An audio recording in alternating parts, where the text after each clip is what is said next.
What if you could spend tomorrow as if it were already yours? What would you buy first? Elias asked himself that question on a street where bright signs promised easy advances and velvet words promised relief, and that question felt more like a promise than a warning, so he kept walking toward it. Elias was not reckless by nature. He kept small ledgers at home, he measured prices in careful lines, and he had a small work that paid him enough. But the lender at the corner, soft-voiced and certain, showed him accounts that turned future wages into a silver ribbon he could spend tonight, and the ribbon looked like freedom. He signed because the math on the page told him he would earn enough to cover it, because the lender smiled, and because the temptation of an immediate life felt undeniable. And so he accepted a sum that came with terms written small and a calendar that would demand more than his steady wages could easily give. He walked home lighter in his pocket and heavier in obligation. With the borrowed sum, Elias tasted what he had deferred for years.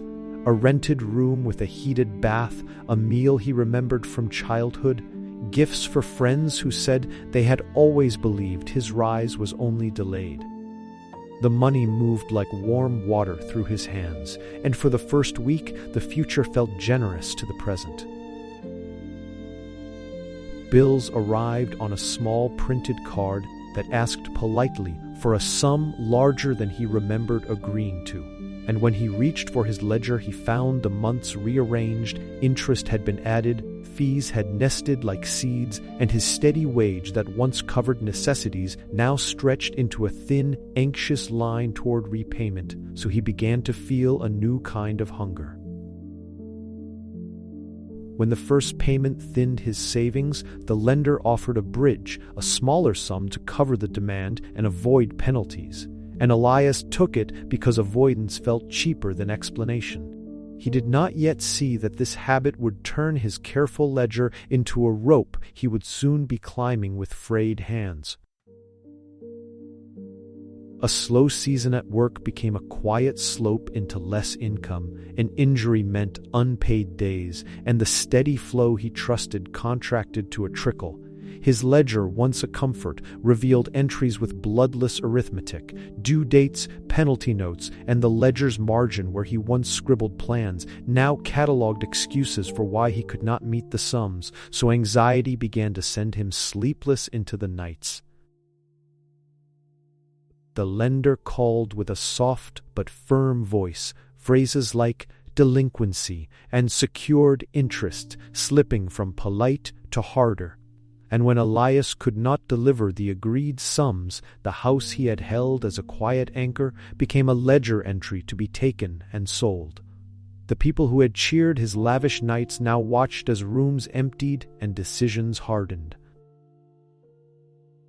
Forced to sell, Elias watched buyers speak in blunt numbers that cut through memory. The piano that had filled rooms now moved for a fraction. The paintings that once reminded him of past hopes were priced like things with no past.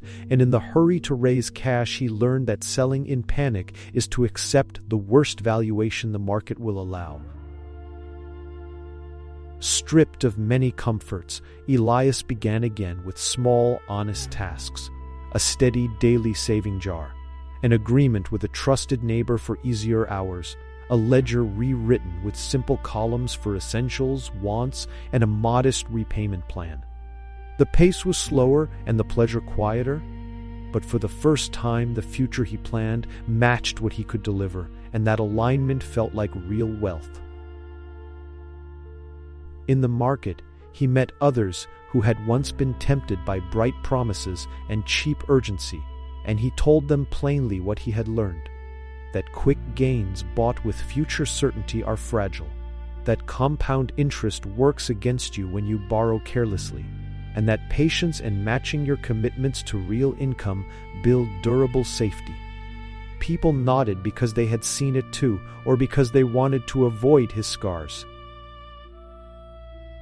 He returned to his ledger and wrote a single line across the top. Value is time multiplied by patient choices. Then he looked at the remaining coin in his palm, turned it over in the light, and understood that a single careful coin saved today can be the seed of tomorrow's peace. And now, humbled and wiser, he chose to keep the coin and build rather than borrow again, which altogether forms the core lesson. Do not spend tomorrow you cannot replace. Protect the pace of your life. And let time be your partner in wealth. Remember this image of a small coin held steady in a worn hand. And if you find this lesson useful, subscribe, share, and tell us how you would protect tomorrow.